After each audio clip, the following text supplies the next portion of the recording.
How can we safeguard our most precious resource?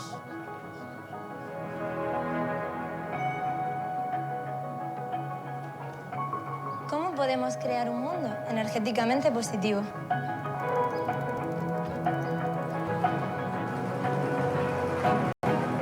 क्या हम 100% sustainable उद्योग की कल्पना कर सकते हैं? كيفاش ممكن نتحكموا أحسن على الصحة في المستقبل؟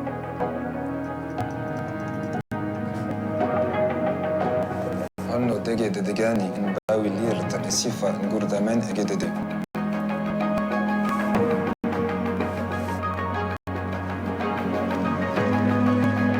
Wie können wir in der Zukunft nachhaltig besser konsumieren?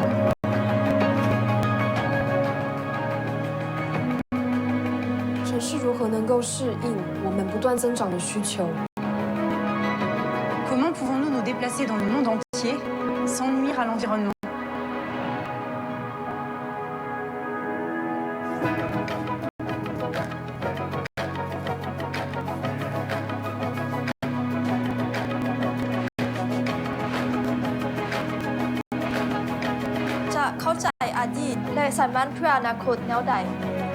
Como é que podemos construir o futuro entendendo o passado? The only progress is human. Dassault Systèmes. Before healthcare solutions are distributed globally, we need to know that they will be affordable and accessible to all. Before producing therapies in the millions, we need to be confident that we will not harm the planet. Before the industry meets a new challenge, we need to be sure that our ethical practices can sustain our business.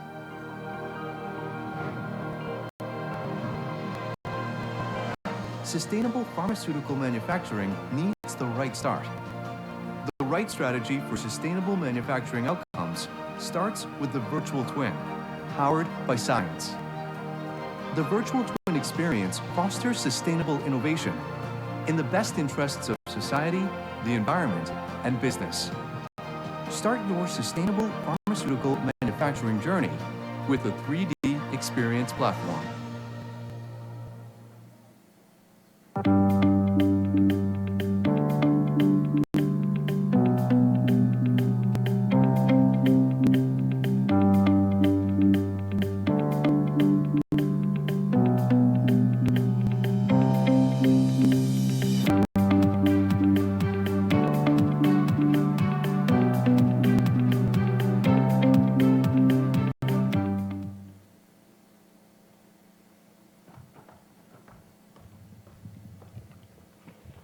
Good morning, and thank you all for joining us today to celebrate this groundbreaking collaboration between Dassault Systèmes, one of the Fortune Future 50, and Long Island University, recognized by Carnegie as a highly competitive research university in the top 7% of research universities in the U.S. Our history in the field of life sciences originated more than 135 years ago as the first pharmacy school in New York, and that spirit of innovation carries us through today. As a center of excellence in life sciences and research in partnership with Dassault, we are the first life sciences center of its kind in the world. Our partnership with Dassault provides LIU with cutting-edge software that will ensure that our students thrive in the digital age. The Center of Excellence further expands our research capacity as we continue to make groundbreaking discoveries in the life sciences, using our state-of-the-art laboratories equipped with Dassault's 3D platform and virtual reality technology. From precision medicine and drug development to data analysis, Long Island University is positioned to impact the industry for years to come.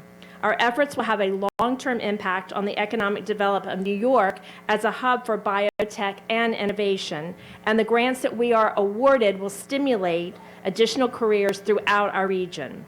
With our prestigious faculty, a number who are ranked among the top 2% of scientists across the globe, our strong partnership with Dassault enables us to create impactful research. It is a privilege to partner with Dassault, and together we will pursue research solutions and cures that will positively change our world. Thank you.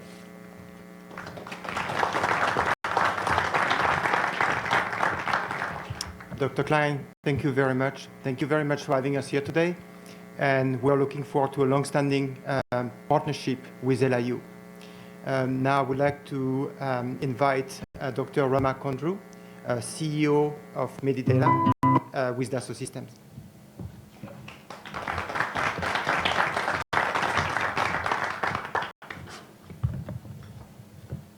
Kimberly Klein, the president of LIU, the faculty, the students, my colleagues at Dassault Systèmes. I'm super proud and excited to be standing in front of you as a sponsor, executive sponsor for this Education Center of Excellence. Before I want to begin talking, I really want to bring to you that this is all about the students, which is the future of our race. And so institutions like these will bring the best of academia and industry together to create the next generation of innovation, which will go far beyond anything we would have ever imagined. First, I would like to introduce myself. My name is Rama Kondru, co-CEO of Medi-Data. Just as some of you students have done my PhD at University of Pittsburgh in computational chemistry and biology, and did my postdoctoral research at University of Pittsburgh Medical School when we were simulating the first protease inhibitor almost 27, 30 years ago. Remember then, HIV was one of the biggest problems. And these sorts of, that's when my passion and curiosity for life sciences really began. So thinking about technology, simulations, data, and trying to come up with cures that would make a compelling difference to human mankind is the pursuit that I followed. For over 20 years, I worked in various pharmaceutical companies, Roche, Janssen, UCB Pharma. My heart is a scientist, though I've transformed myself from science to a technologist to an executive. But I would say the pursuit of passion with a clear purpose is what brings us all together. We want to have a huge impact on human society. I want to talk a little bit about Medi-Data. Medi-Data got bought by Dassault Systèmes 3 years ago.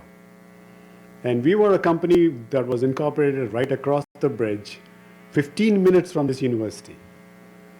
We are 670 people big. We are the #1 clinical trials company in the world. Can you ever imagine that?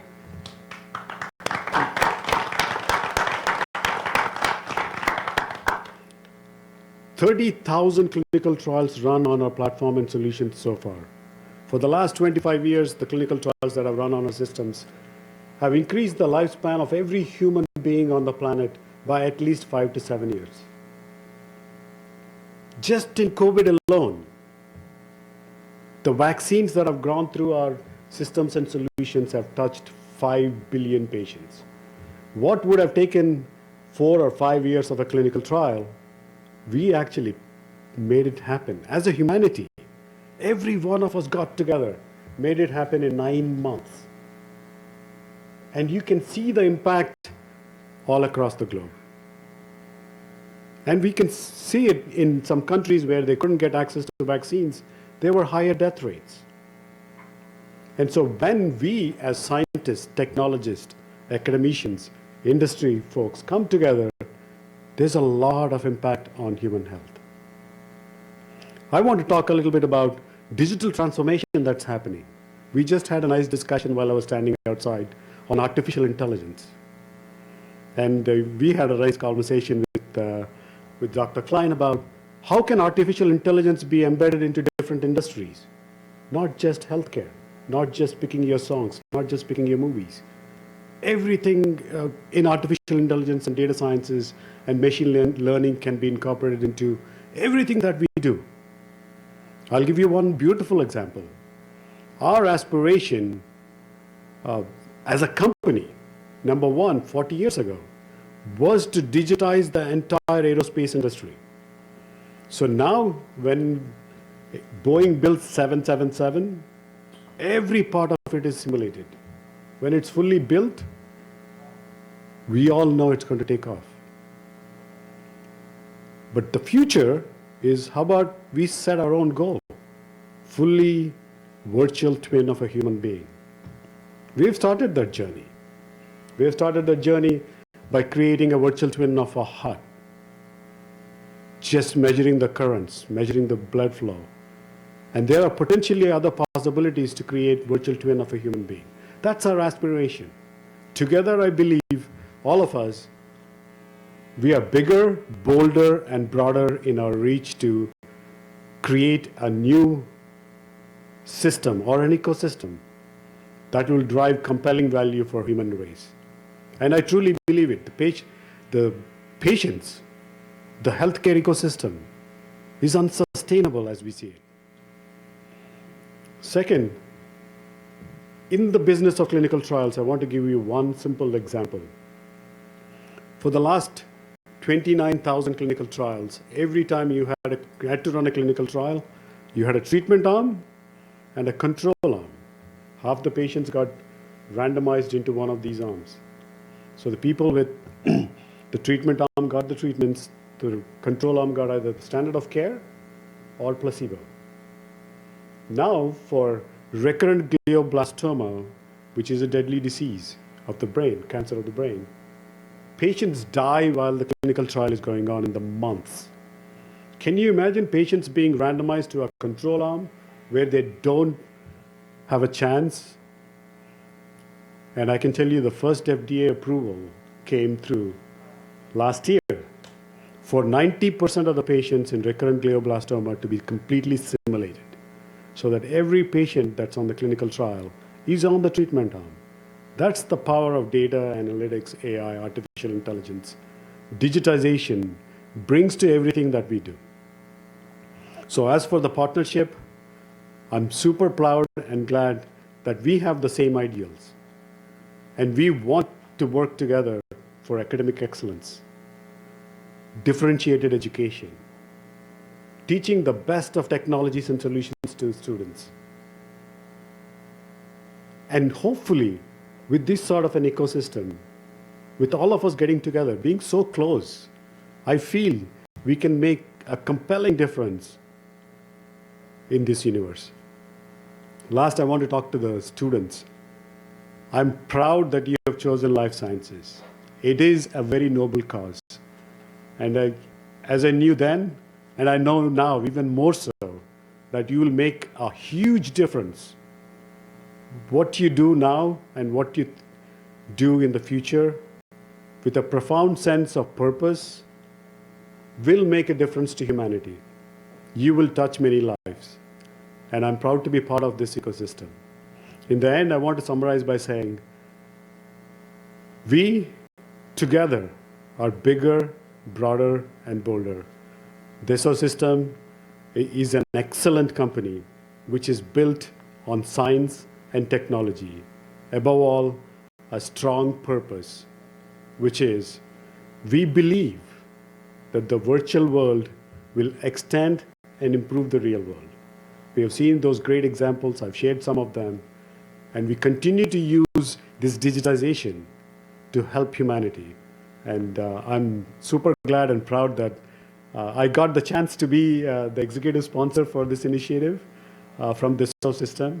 I'm right around the corner, and we have already come up with, Kimberly and I have come up with multiple ideas already. So we're going to set up some nice interactive sessions where we will create the next best ecosystem on the planet. Thank you so much.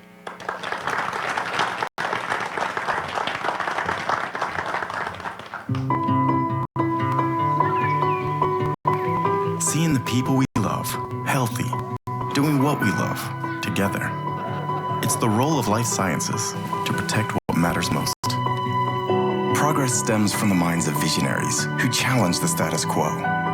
Today's pioneers are innovating new ways to prevent, diagnose, cure, and care, and to improve the patient experience and quality of life. But creating new healthcare experiences is complex, requiring a diversity of knowledge and know-how, openly shared across an ecosystem to connect the dots.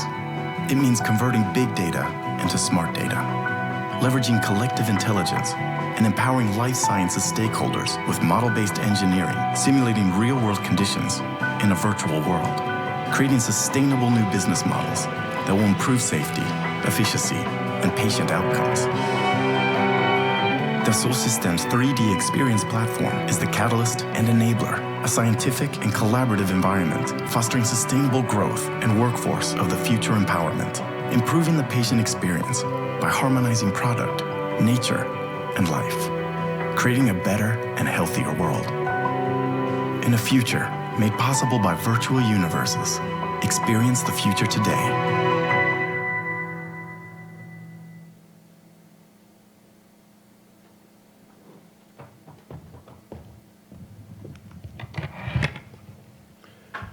Thank you, Dr. Condrew, and thank you again, Dr. Klein. Good morning and welcome to Long Island University. Let me again add my congratulations for this special occasion.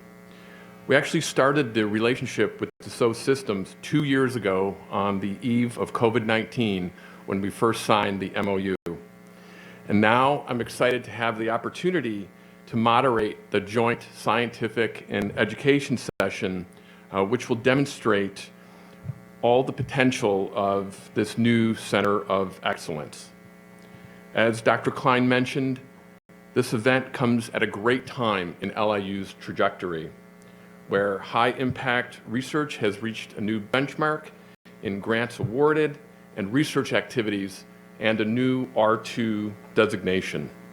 So congratulations to our faculty and other partners that help make this advancement. So today, we're going to have a first-hand look at some of the transformations and the initiatives that LIU and Dassault will be achieving together.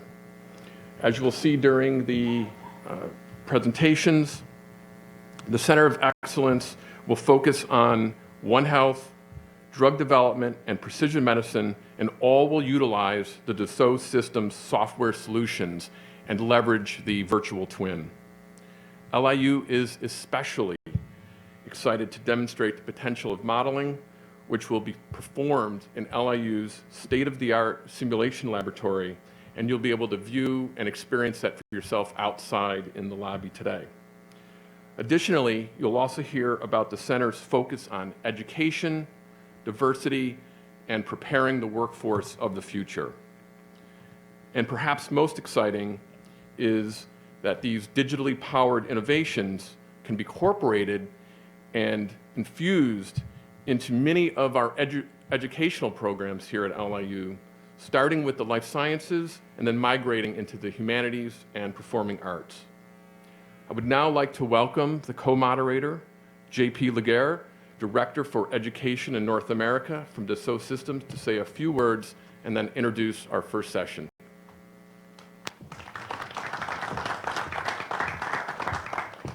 Thank you, Dr. Bird. I would like to start by thanking, first of all, Dr. Bird and Dr. Shakawi, Provost and VP Research for LIU, for this amazing relationship between our two companies, between the university and our company.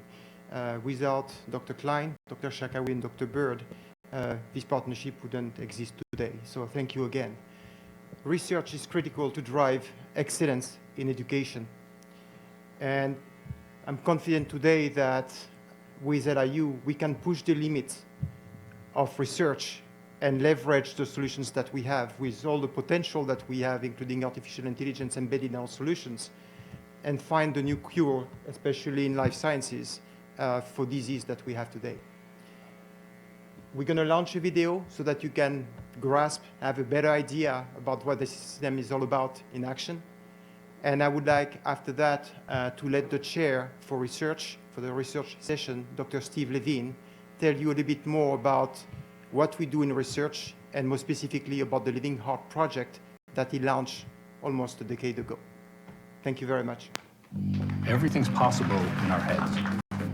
The virtual world is really the closest to our imagination. Virtually every product around you is designed on the computer. We apply this incredible technology to help improve all the products that are around us, except in medicine. Your doctor is still dealing with 2D.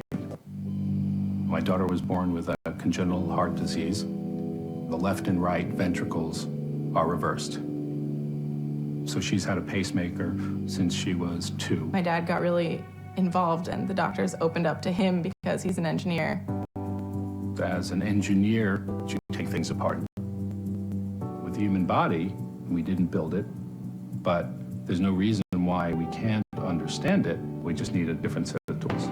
Her case is very unique, so as you can imagine, there's very little data, no reliable data at all. And I thought, if we could take our technology and build a virtual model of a human heart, we could demonstrate that the biggest way to improve the healthcare system we have is to help people to manage their health better. What we're able to learn from the Living Heart Project is providing insights into decision making. Everybody understands what the technology can do because they can see it, they can experience it.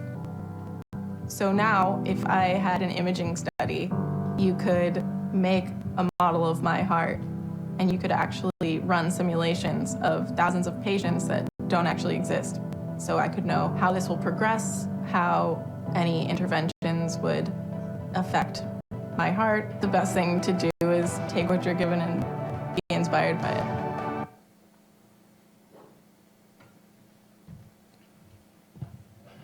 Well, I have to say, my daughter's a tough act to follow, that's for sure. And what that video doesn't say is she's now an MD, PhD pediatric neuroscientist, trying to take her life experience and give back, and hopefully taking on some of the greatest challenges of her generation coming forward.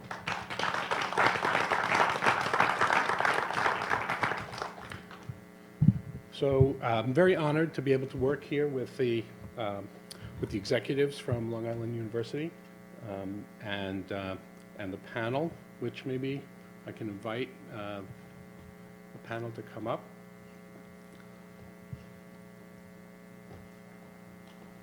Grab the chairs while I speak. And so I'm here to give you a little bit of insights into the Technology Foundation. You've heard a little bit about it, and a little bit about what we're here to talk about. So why are we here? We've heard it from Dr. Condrew. The world is changing. Almost a quarter of a century ago, the internet changed everything except medicine. We heard that it actually changed clinical trials. We didn't know it at the time. Now we know it, and when we needed it during COVID, it was available to us. And so the opportunity now is to use these technologies and bring it into the mainstream. So if we look back at history of medical evolution, it started with what we call in vivo, inside the body. So early scientists would look, observe, and that gave us surgeons and doctors, and that was great. The next step was we learned how to experiment in the lab, and that gave us the School of Pharmacy here and pharmaceutical companies. And now we move on to the next generation, which is what we call in silico, using computerized techniques to understand what's happening and take us into a new generation, not just of science, but of new ways of doing healthcare, a new ecosystem. And so the students here today will create companies that we can't imagine yet based on these technologies. And it's not just, as we heard from Dr. Condrew, it's not just our idea. This is from Dr. Jeff Shuren, the FDA director for medical devices, who said in his address to a project that I'm the principal investigator on to bring virtual technologies, a virtual heart to replace patients, he said, it's time to change the world. What we have today is just not sufficient. So the US FDA, one of the most conservative, and we've heard the glioblastomas, they believe absolutely that the best way we can accelerate bringing science is bringing this technology into the healthcare and utilizing everything we know about the human body so that we can actually bring these treatments safely to market faster. Another way to look at this is through the years, we started treating symptoms. We moved on to treating diseases as we understood how the body works. But now we need to do better. We need to treat the entire person. And that's really where this concept of the virtual twin comes from. The idea of taking everything we know about biology and the human body, chemistry and physics, adding to it the data of what we were able to collect in clinical trials, in the real world, your medical scans, and create a replica of your body's organs, your body's systems, so that we can take all that understanding, pool it together, and give your doctor or the researchers a better understanding of what's happening. As we heard earlier, this concept of the virtual twin is not new. Way back almost a decade ago, the automotive industry learned how to create entire automobiles on the computer so they don't have to create prototypes anymore. They go right from the computer model into production. Today we're seeing amazing advances as a result of that. Aerospace industry as well. And back in 2013, the computer technology to model, here we see the COVID spike being done on our technology to model the interaction of the COVID spike with the endothelial layer was given a Nobel Prize. So I thought, well, I had a little bit of history wondering why we can't do a better job with the human heart. So I thought if we brought together everything we knew, all the experts around the world, if we pooled that knowledge, did we know enough to build an actual virtual twin of the human heart? And so this is what we did. And actually, within 1 year, we were able to actually reduce a complete, fully functioning human heart. And here you see it beating. This is not an animation. This is a completely chemistry and physics-driven model of the heart. The electrical system, just the same way nature works, the electrical system conducts through the Purkinje network, stimulating the myocytes, contracting the tissue, which then pumps the blood. This is a fully functioning heart. We had that information. It was available. We just didn't all work together. And so the virtual twin brings this collection of knowledge together into one place. And as we heard, this is not just great science, but it's important for business, for the future. Here's an example from a medical device company, one of the biggest, Medtronic, where they introduced a new type of pacemaker where they completely eliminated the wires. They were able to use modeling and simulation, it's a little hard to see, to reduce the time to market by 2 years, replacing patients, saving over $10 million in the clinical trial. And so building a virtual twin, here's a kind of a diagram. We start with a picture of you, so a scan. We get your geometry. We bring everything we know about the human anatomy, and then we can use it, and it's been used now through the Living Heart Project to study pretty much just about every kind of disease, every kind of device. You can introduce new treatments, and as my daughter pointed out, we can run on experiments on virtual patients. It's now being used, in fact, in pediatric cardiology to predict these very complicated surgeries before they go in, so they have a good feel for where it's coming out. So this is a really exciting opportunity.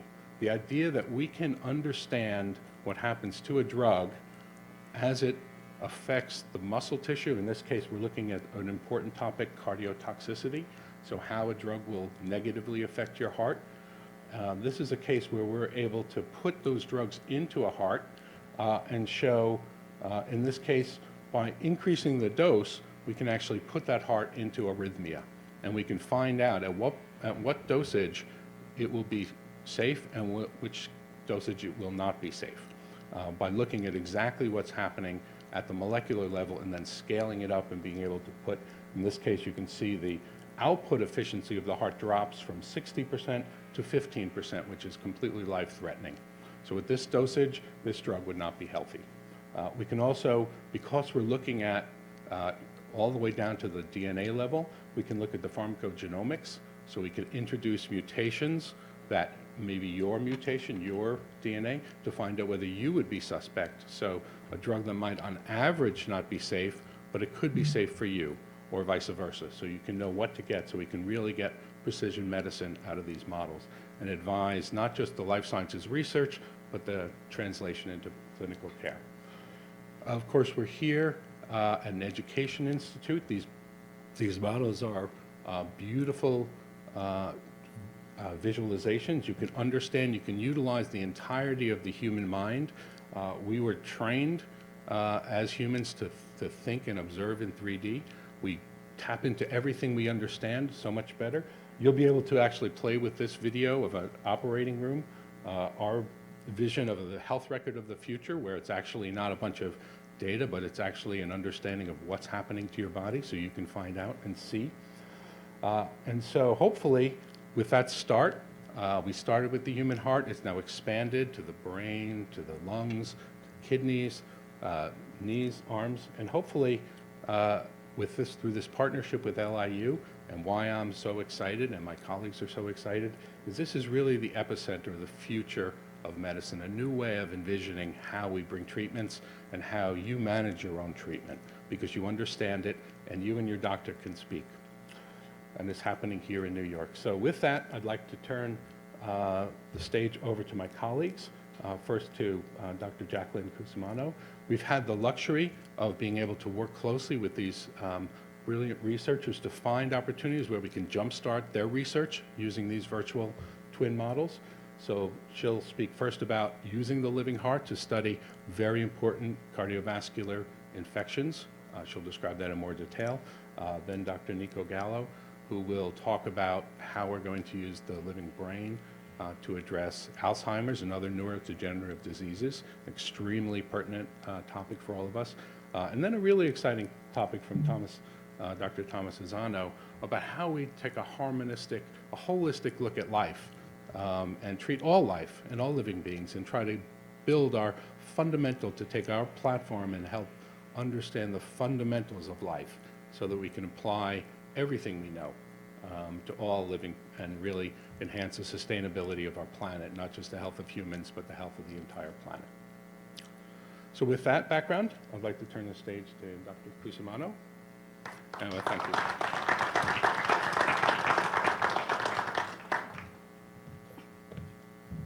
Thank you so much, Dr. Levine, for that introduction. I'm so excited to be here today to share with you how the living heart model is going to change the way we treat infective endocarditis, but also will allow us to personalize patient care to align with precision medicine initiatives. So for some of you who may be wondering exactly what infective endocarditis is, I'm going to start with a patient case scenario, and this is very similar to a case that I could see at my practice at Mount Sinai. So let's say we have a 68-year-old man who presents with new onset fevers, racing heart, and confusion. He also is known to have a history of heart disease, so he decides to go to the emergency room. When he gets to the emergency room, he's diagnosed with something called as sepsis. And basically what sepsis is the body's response to a severe type of infection. So he's immediately started on antibiotics, and we check his blood to see if bacteria has spread there. The next day, we find out that his blood cultures are indeed positive with a particular bacteria known as Enterococcus faecalis. And Enterococcus is a part of a group of bacteria which we can call as sticky. And what I mean by sticky is that it'll take the opportunity to adhere to any surface possible. And one of those surfaces is the heart valve. So when it sticks to the heart valve, it will cause infection, and that's what's known as infective endocarditis. So since we know that he has this sticky pathogen in his bloodstream, we have to screen him for infective endocarditis. And when we do, we find out that he indeed does have bacteria growing on his heart valve. From diagnosis, he has a 20% risk of death within the first 30 days. But we also find out that the bacteria that he's growing is multi-drug resistant, or better known as a superbug, and that actually doubles his risk for mortality. So now he has a 40% chance of death within the first 30 days. So hopefully I've been able to demonstrate to you that infective endocarditis is indeed a severe life-threatening infection. It's actually the third most life-threatening infection out there, and there's two reasons for that. One is the difficulty in which we face as clinicians in treating this, and I'll get into that in just a second, but also the downstream consequences. So if you have something on your heart valve, it can affect the way in which your heart is able to pump blood throughout the rest of the body, and that can lead to heart failure. But also the bacteria that's on your heart valve can dislodge, and that can cause clots that go to the lungs, and it can also go to the brain and cause a stroke. You may also be wondering, well, how common is this type of infection? I've never heard of it until today. So fortunately, this is not one of the most common infections out there, but the prevalence is increasing, and it's almost doubled over the last 2 decades. And this is because of our advances in medical technology. So as I mentioned, these sticky bacteria like to adhere to surfaces like the heart valve. But let's say we put a pacemaker into a patient, or we put an artificial heart valve into a patient. Bacteria love to stick to those foreign material a bit more than just the native valve. So this is increasing the number of cases we're seeing, And unfortunately, we're also seeing no change in the mortality rates over the last few decades. And of course, we have to think about the financial implications of all of this. So healthcare-associated infections are infections that we cause in the healthcare system. So we put a pacemaker in you, we put a heart valve in you, and you get an infection from that. That's a healthcare-associated infection. And those actually run our country upwards of $15 billion a year annually. So now that we've talked about the unchanged mortality rates and the fact that the prevalence is increasing, let's talk about some of the treatment challenges. So the first problem that we face is that the bacteria form on the heart valve actually in what we call a biofilm. And as you can see, those green little spheres are the bacteria, and they create all these different little home for itself, and it pulls in all these different factors to protect itself from being treated against. So that makes it very difficult for the treatments that we give, the antibiotics, to penetrate that biofilm. So the best thing we have so far is combination therapy. And we've discovered multiple different combinations over the last few decades, but this combination therapy was introduced back in the 1950s, and we really haven't been able to discover anything better since then. And then surgery is also a treatment choice as well. If we really can't treat the infection and we can't remove that biofilm off the heart valve, about 50% of patients will require surgery. But in terms of enterococcal endocarditis, this is most common in our elderly patients, and an elderly patient may not be able to survive a surgery as complicated as this. So you really have to weigh the risks and benefits. So if we don't have effective treatments and we can't do surgery, what can we do next? So the current research approach and what my lab has been working on is collecting bacteria from patients who actually have these infections. And then once we have those bacteria and we characterize them, we can run different in vitro tests or lab-based tests to screen different combination therapies. And just to put into perspective, over the last year, my lab has been screening one combination therapy. We've been looking at penicillin plus ceftriaxone. But as you can see, this is a very severe infection, and we really don't want to be taking a year each time we have to find a new combination therapy. And we haven't even tested this in patients yet. So what the living heart model will do, it will allow us to rapidly screen different therapies for patients. Our goal is to utilize the in vitro or lab-based models that we have and incorporate that into the living heart model. Our plan is to build an infection onto the heart valve, build that bacterial biofilm, and then utilize that to rapidly screen treatments. Once we've discovered effective treatments, we can then utilize the virtual twin technology that Dassault has discovered to personalize patient care. And personalizing patient care is especially important because the future really is precision medicine. We cannot use a one-size-fits-all approach for our patients. I can't give the same dose of an antibiotic to a 35-year-old as I give to a 90-year-old and expect them to have the same reaction.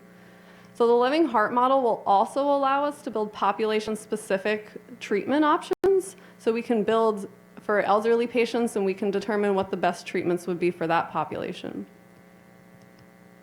And finally, with the success of this model, this will not only help infective endocarditis treatment, but it'll also help other biofilm-related infections. So bacteria like to adhere to foreign surfaces. Maybe some of you know someone who's had a knee or a hip replacement. These infections can also get biofilms formed, and our discoveries from this can be translated to those types of infections as well. So with our interdisciplinary approach, we'll be able to develop a living heart infective endocarditis model that will allow us to discover precise treatments for patients to align with precision medicine, but also decrease healthcare costs. I'd sincerely like to thank our team, Dr. Gallo, Dr. Levine, Dr. Anzana, and Dr. Taft. I'm so excited to see what our discoveries reveal, and I'd also like to thank you all for your time, and I'm excited to answer your questions later. Thank you. I'd like to turn it over to my colleague, Dr. Gallo. Thank you, Jackie. Thank you, everyone, for being here today. So Jackie just talked to us about an application of in silico modeling or virtual twin for cardiac application, leveraging the living heart. I'd like now to talk about what the Levy brain can do for neurodegenerative diseases and how it can help us tackle the current challenges we're facing in terms of therapy development as well as approval process.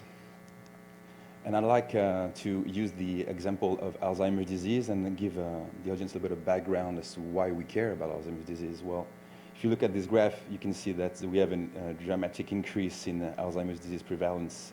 By 2050, the number of people aged 65 and older with Alzheimer's dementia is projected to reach 13 million people. American aged 65 and older are projected to grow from currently 58 million in 2021 to 88 million in 2050, with the oldest member of the largest generation we currently have in the US, the baby boom generation, that turned 75 in 2021. So we have an increasingly aging US population that's going to lead to more and more Alzheimer's disease case. And so we've seen this increasingly prevalence of Alzheimer's disease. So now if you look at mortality, and I want to show you that graph over there on the left-hand side of the slide, if you compare the cause of death over the last 20 years, you can see that if you look at breast cancer and prostate cancer, that has not been much change in the last 20 years. Similarly for heart disease and stroke have decreased a little bit over 20 years. We had a significant decrease in terms of HIV death. But if you look at Alzheimer's, there's a very stark contrast with a dramatic increase of cause of death over the last 20 years, with 1 in 3 seniors passing away with Alzheimer's disease or other cause of dementia.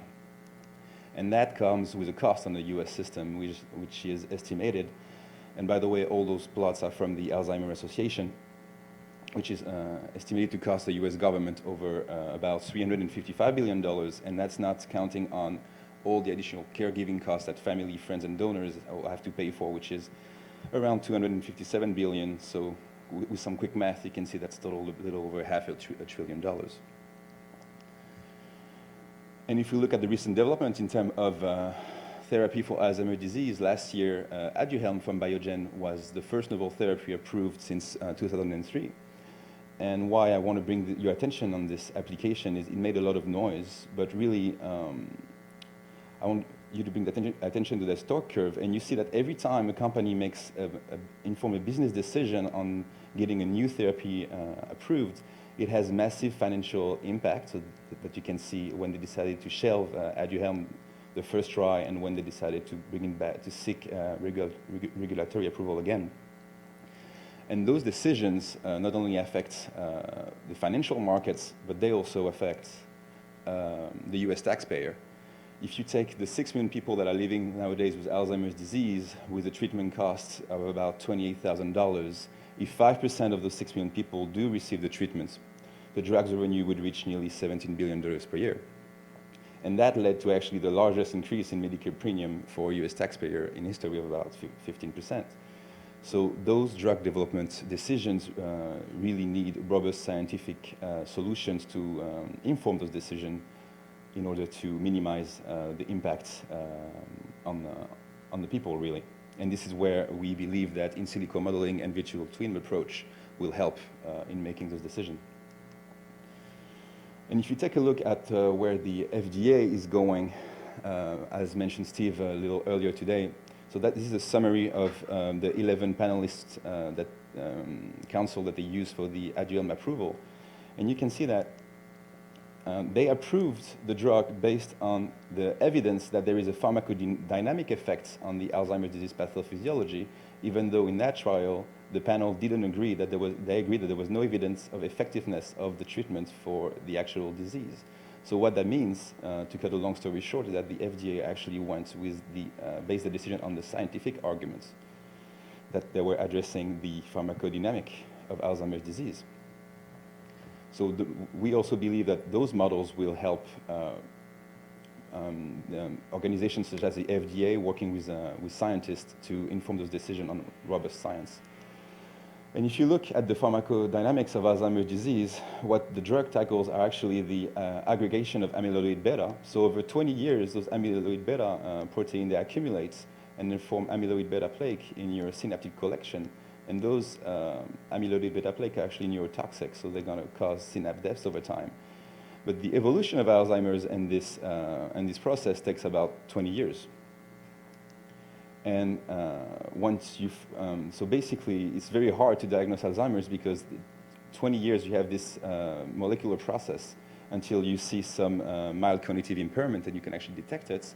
And once you're able to do that, you can take what's called a PET MRI image, and at the top here you have a healthy brain, and at the bottom you have an Alzheimer's disease brain. And you can see that on the Alzheimer's disease brain there's a lot of hyperintensity regions that actually reflect the aggregation of those beta amyloid plaques. And toward the end of the disease progression with a severe Alzheimer's case, what you can see also in addition is the decrease in brain volume if you compare the severe Alzheimer's brain to the healthy brain. So what we want to do, and people have started to work on this for different type of application in neuro, is to build a brain model that is going to help us reveal nature's process and understand the course of the evolution of the disease, as well as inform treatments. So as Steve mentioned earlier in the heart, we start from real patient data.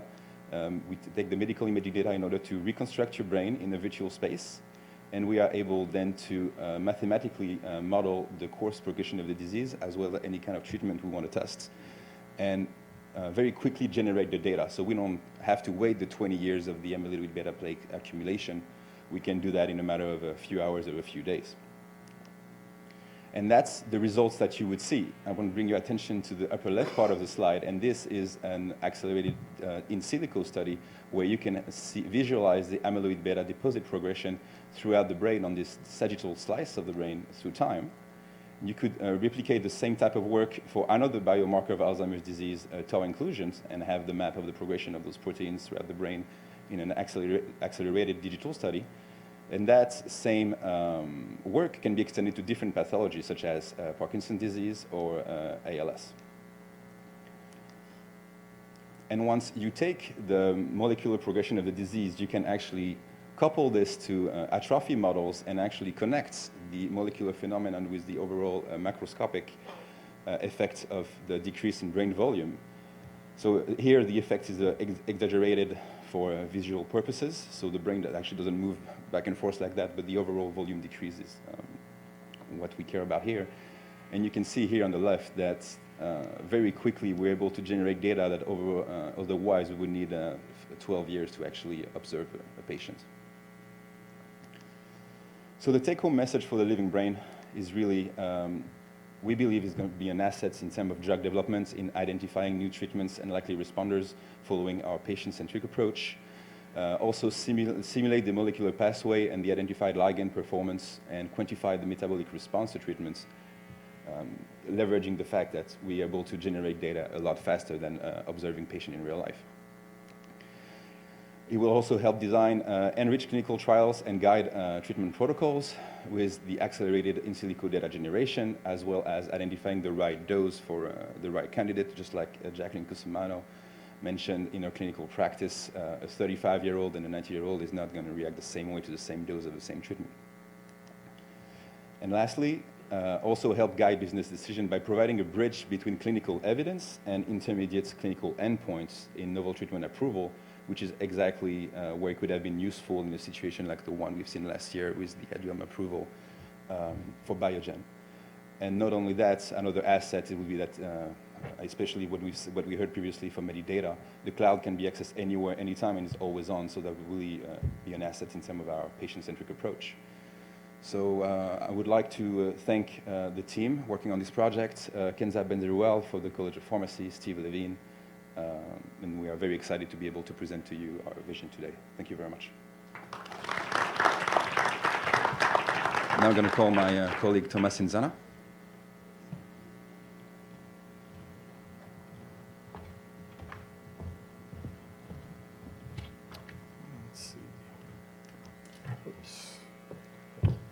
Hey, thank you, Dr. Gallo. It's a pleasure to talk to you today about a bit of our college's work in the area of One Health, which is a focus area for our college.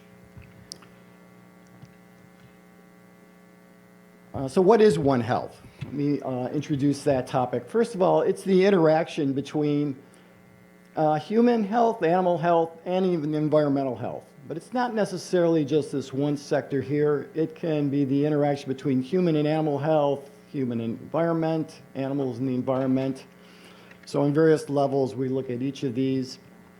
I'll talk about, I'll give it a few examples here. For instance, in the case of infectious diseases, select agents, the bioterrorism agents that took a lot of our attention 20 years ago, I used to work on. I happen to notice that they're all zoonotic. All those diseases, plague, anthrax, Ebola, gastrointestinal pathogens, salmonella, and Campylobacter, they all originate from animals. A number of the viruses, such as SARS-CoV-2 that we're dealing with right now, originated from animals. We also involve animal models quite a bit. Cancer is a big component in animal models, and various other medical treatments are often tested in animals before they ever go to human clinical trials.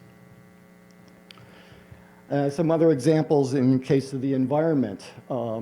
Pollution in the environment can result in various effects on humans, such as cancer, various physical diseases, and increasing the opportunity for infectious agents to infect humans. Clearing of the forests.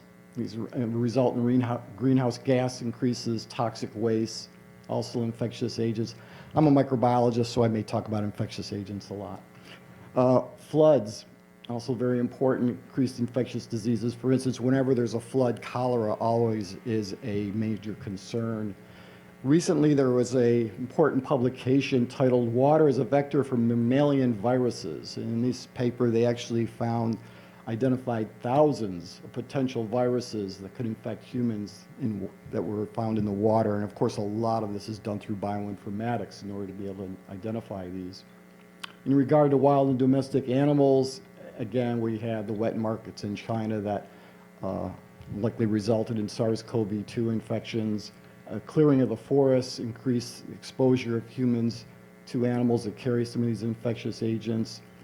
Even pet owners who are highly immunocompromised with undergoing treatment for cancers or autoimmune diseases or AIDS are much more susceptible to normal not pathogens, but just normal flora that's carried by their pets, but can cause disease in these owners. And I mentioned select agents and animal models as well. So touch a little bit on coronaviruses, vaccines, and the pandemic, since obviously we're highly engulfed in this right now. And this has largely been true to human activities that have affected the environment, handling of wild animals that I just previously mentioned. And in these regards, we really need to be prepared for the next pandemic. And a lot of this will be done through modeling, bioinformatics, and prediction models.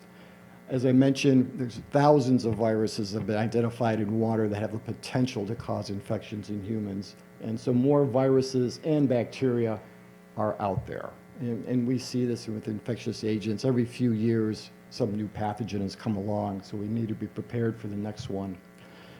Messenger RNA vaccines have been very effective, and they're not new. Work and research has been done on messenger RNA for over 10 years to get us to this point.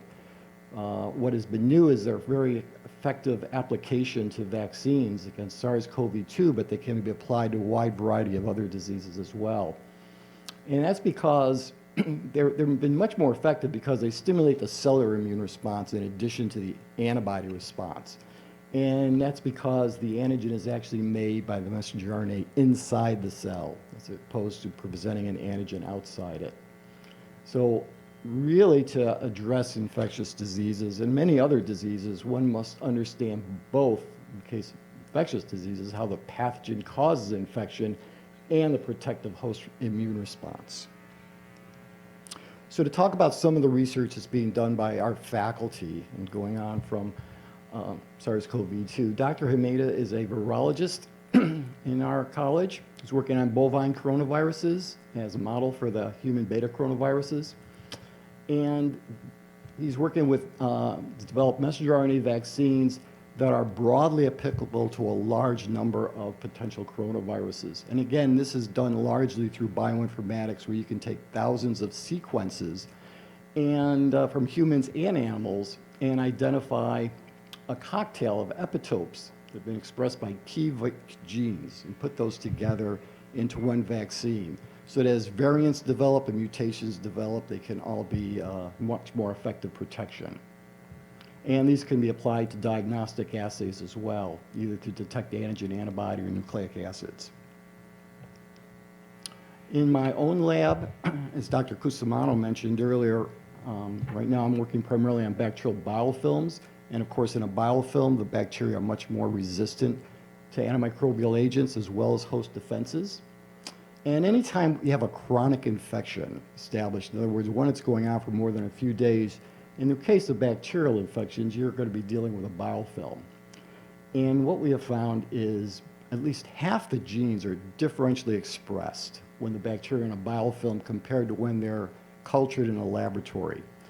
So examples, again, Dr. Cusumano mentioned endocarditis, but some other examples of biofilm infections are cystic fibrosis, middle ear infections, dental plaque, respiratory diseases in both humans and animals, wounds, mastitis, atrophic rhinitis in pigs, and infected implants, catheters, or any other material. And anytime you look at an environmental surface, particularly an aquatic surface, it's likely to have a biofilm present. So what we're working on, again, through some novel bioinformatic applications, is to identify some biologically safe compounds that can actually dissolve the biofilm matrix. I showed an example of that here. And this is the material that surrounds the bacteria that are in our biofilm and actually offers a lot of this protection against antimicrobial agents and host defenses.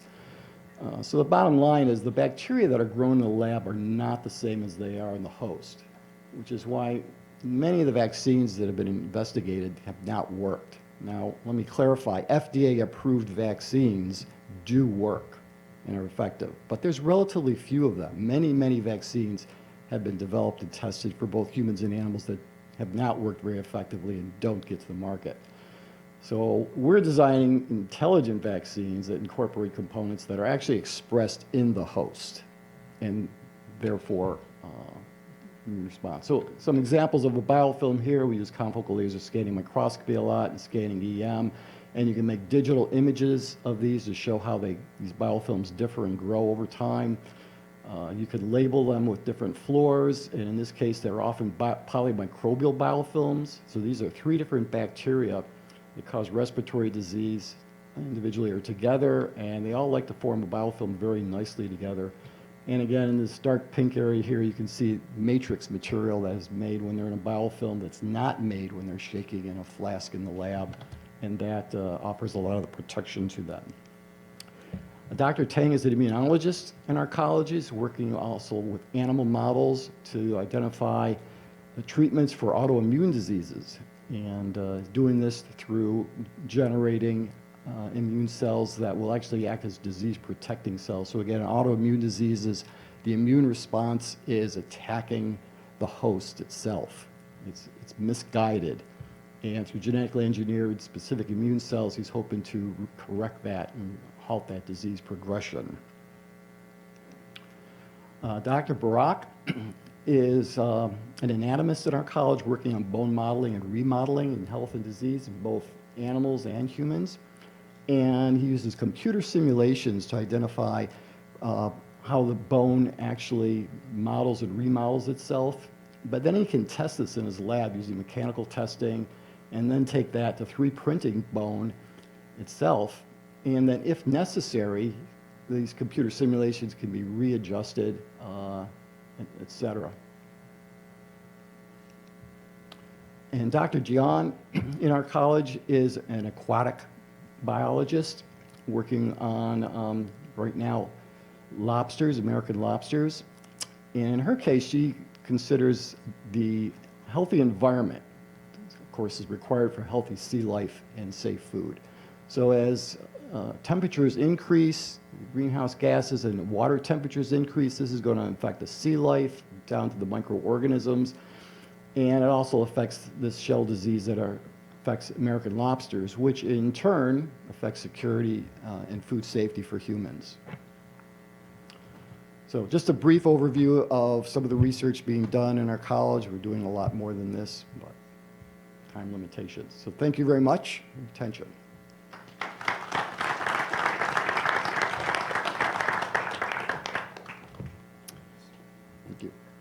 Dr. Bird.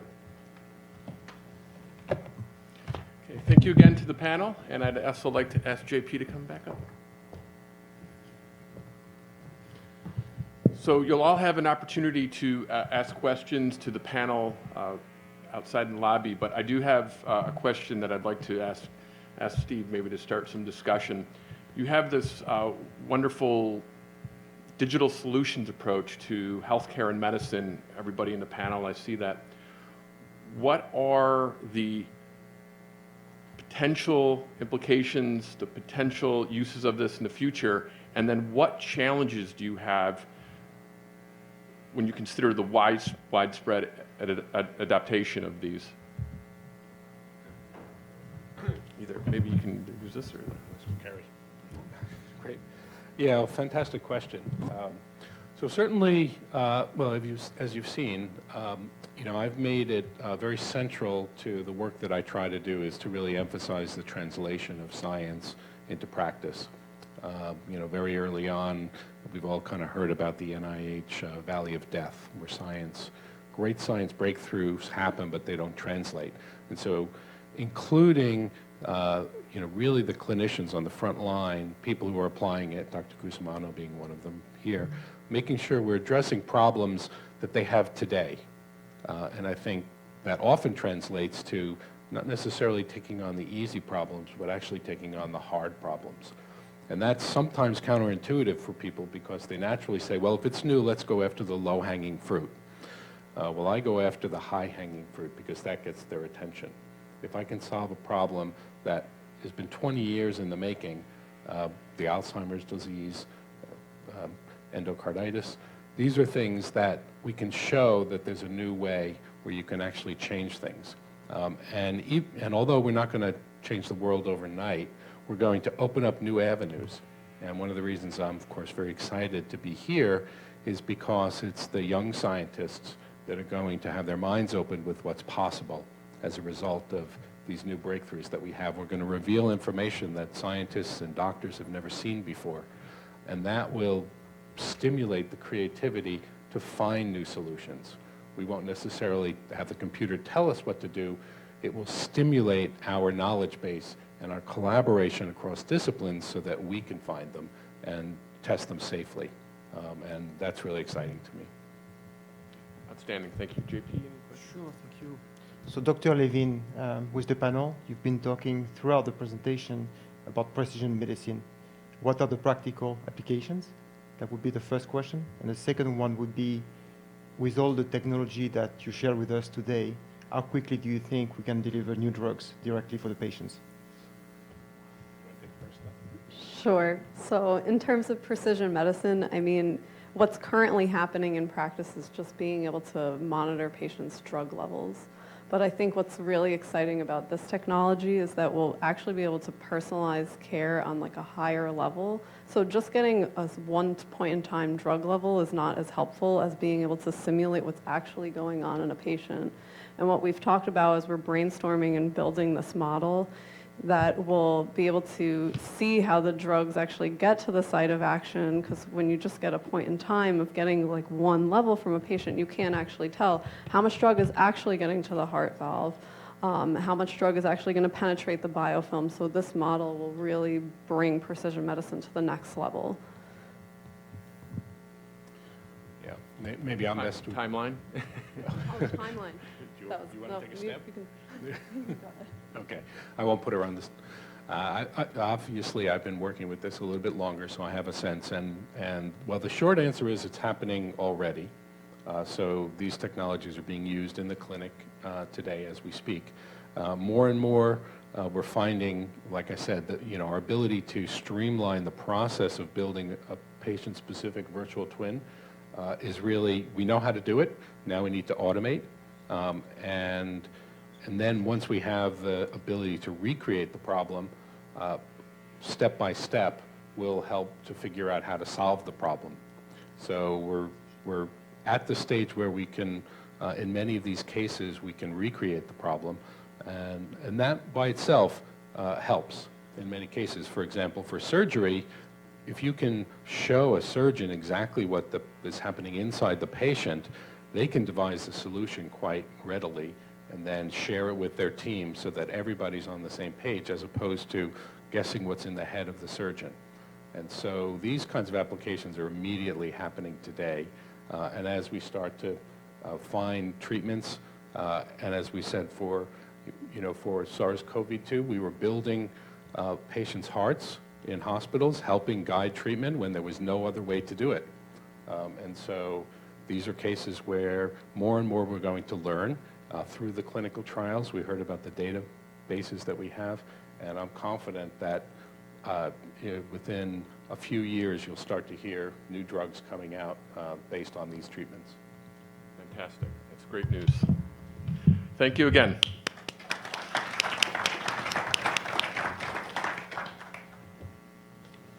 So now it's time for the next panel, and this will be the educational panel, and the topic will be training the workforce of the future. I'd like to welcome back J.P. Laguerre to chair the next session. We live in the age of the industry renaissance, driven by converging trends and technologies like virtual twins. It promises new ways to invent, new ways to produce, new ways to create value.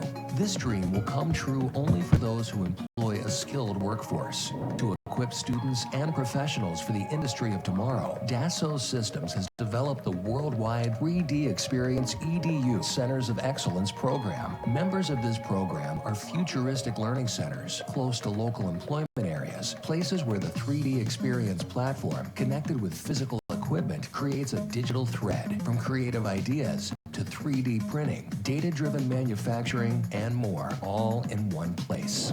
Where experiential learning combines theory and practice, knowledge and know-how. Where employers help define the curriculum, contribute to developing employable skills, and find the qualified workforce to drive their digital transformation. And where today's young people find the inspiration to pursue exciting and rewarding careers. At 3D Experience EDU Centers of Excellence, professionals add to their existing knowledge and qualifications. Students gain cutting-edge skills and competencies, and companies source the ideas, the talent, and the expertise they need to implement new industrial breakthroughs. With their staff certified by Dassault Systèmes and their global collaboration with peers worldwide, 3D Experience EDU Centers of Excellence elevate jobs, catalyze performance, and boost employment.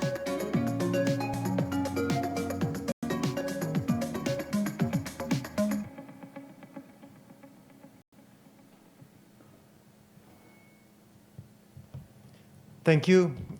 I'm thrilled to be here today again, and I guess I can speak on behalf of my colleagues. It feels good to meet with people in person again. That's for sure. The COVID-19 pandemic finally seems to be, almost seems to reach an end, and it had a profound impact in education.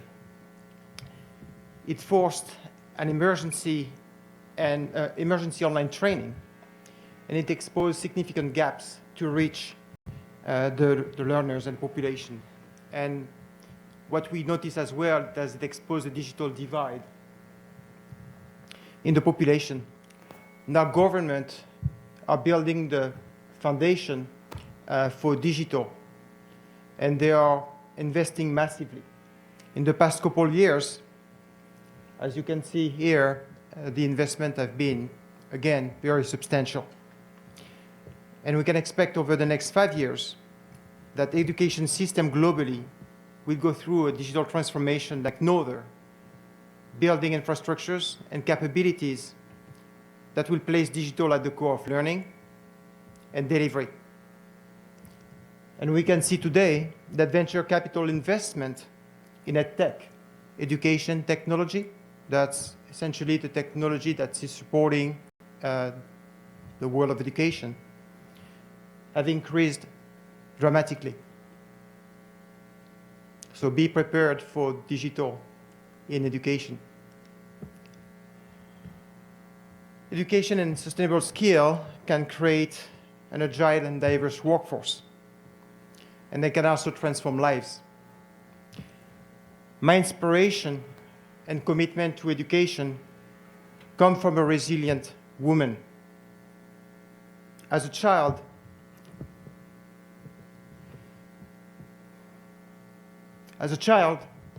this woman fled the war in Cambodia and left behind a father who was executed by the Khmer Rouge. She escaped to Thailand and spent over 2 years in a refugee camp. She then came to the United States as a refugee and settled in Los Angeles in an underserved community. She experienced gang violence and struggled with extreme poverty and discrimination. Education was the only way out of poverty. She was determined, and she excelled at school. From age 14, she started working and meeting with people who were willing to guide her. Later, she enrolled in computer science at the university to become an engineer. Her mentors kept on guiding her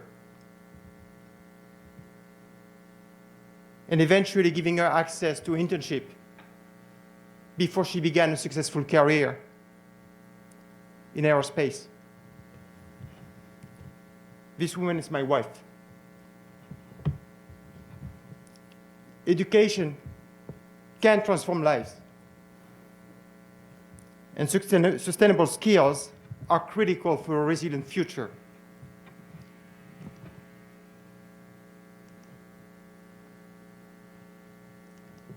Like many of my colleagues at Dassault Systèmes, I volunteer my time with students to mentor, to support, and eventually to provide access, because that's what they need. With our education team, we engage in various activities with schools, technical colleges, and universities. The academic landscape is evolving. The priorities and the needs for students are changing. We need to work with our academic customers and strategic partners in academia to build a sustainable and skilled workforce. At Dassault Systèmes, we work in education with a purpose, and we engage broadly with our communities to support a diverse workforce. The world is experiencing a global transformation in the way we invent, learn, produce, and trade. And the industry of the future will all be powered by tech, using technologies such as cloud computing, IoT, cognitive computing, and artificial intelligence. Fueled by tech, the growth of the human knowledge ran from linear to exponential. Think about it. Today, the volume of knowledge that is being generated boggles the mind. It's doubling. It's doubling every 12 hours. Until 1900, human knowledge doubled approximately every century. And the doubling rate in 1945 was 25 years. How do we stay relevant with this exponential growth in knowledge? The answer is very simple. Continuous learning. As Albert Einstein said once, very famously, once you stop learning, you start dying. Tomorrow's workforce will need to be agile, and digital fluency will be a must for all.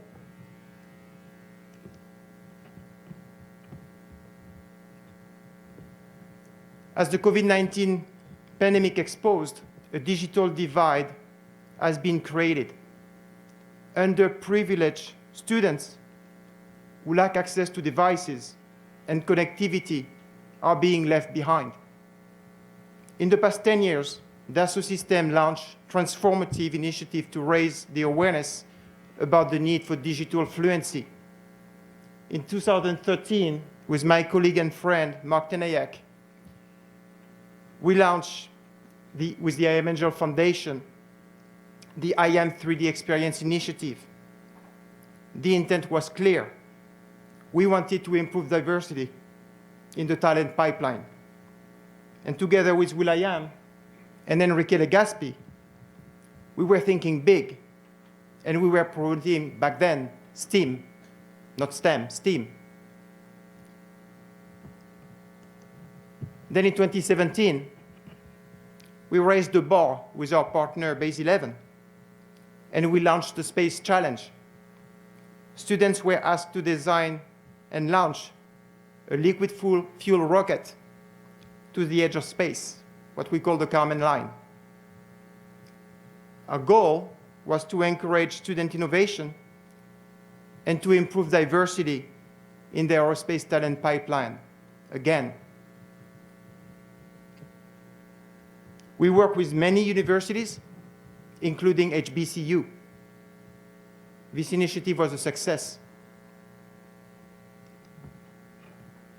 Our 3D Experience platform is a unique platform to build relationship between academia and industry. We showcased a few months ago what we've been doing with Purdue University. Our guest speakers, that I will introduce later, will present in a few minutes our learning approach and the platform capabilities. In working with industry and our strategic partners, Dassault Systèmes drives and reveals the skills of the future. We provide learning content and experiences to support the workforce readiness on our solutions. Our solutions use AI engines. They allow, if you prefer, technicians to take on tasks that used to be performed by engineers, and those solutions also empower the engineers and allow them to focus on business innovation.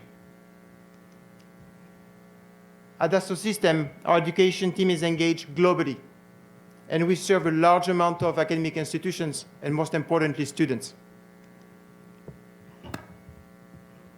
In the past 10 years in North America, we've been working to create strategic partnership to prepare the workforce of the future. Last year, we announced a global program that aims at creating the network of 3D Experience Education Center of Excellence. It's a mouthful, I agree. But this network is dedicated to experiential learning with the 3D Experience platform. In 2019, we established a strategic partnership with LIU, and we are glad to expand that partnership today with the creation of the Center of Excellence. Students will work on projects for great exposure to best global industry practices. They will also benefit from the results of collaboration with researchers and will be recognized for the skill they acquire. Education and sustainable skills are critical for a resilient future. The students at LIU will be prepared to enter the workforce. Thank you. Now I would like to introduce the panel. Dr. Griga, our guest speaker, who will talk about innovative programs at LIU. And I would like to introduce Dr. Reda El-Alawi and Florence Salako, who will talk about the 3D experience at LIU. Thank you.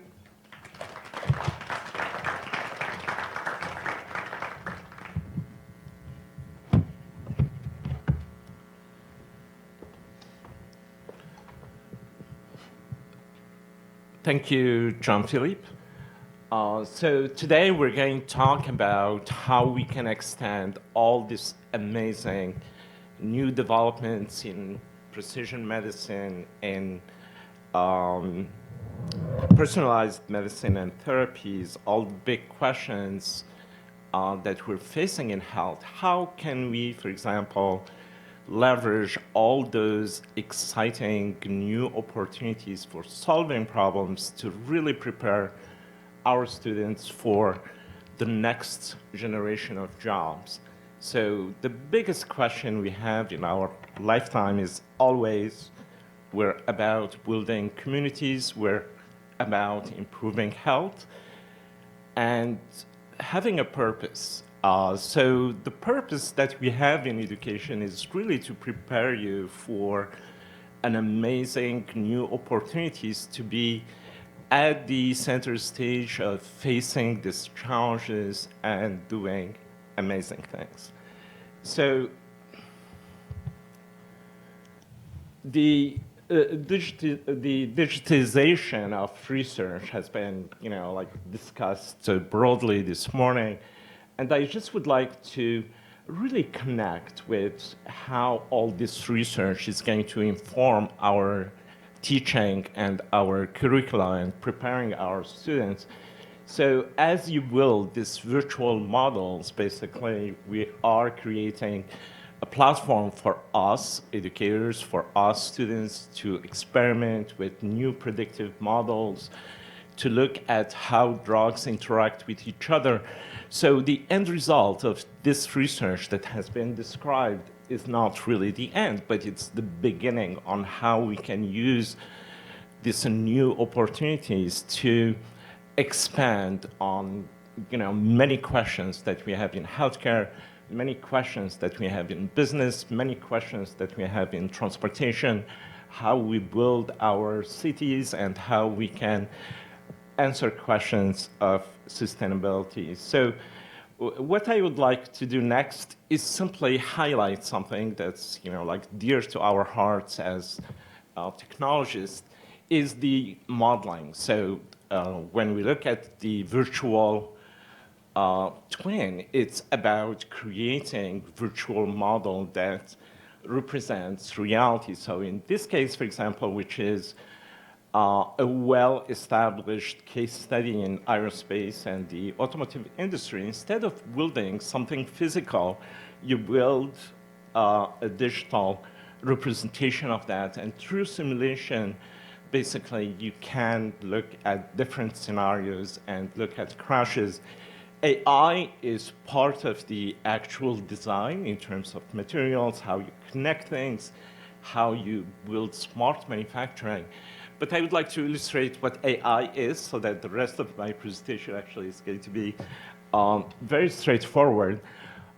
If you look at, for example, how we build safety and look at the questions of security, all these new technologies that we have create new challenging questions in terms of safety, in terms of compliance, in terms of how to meet certain benchmarks.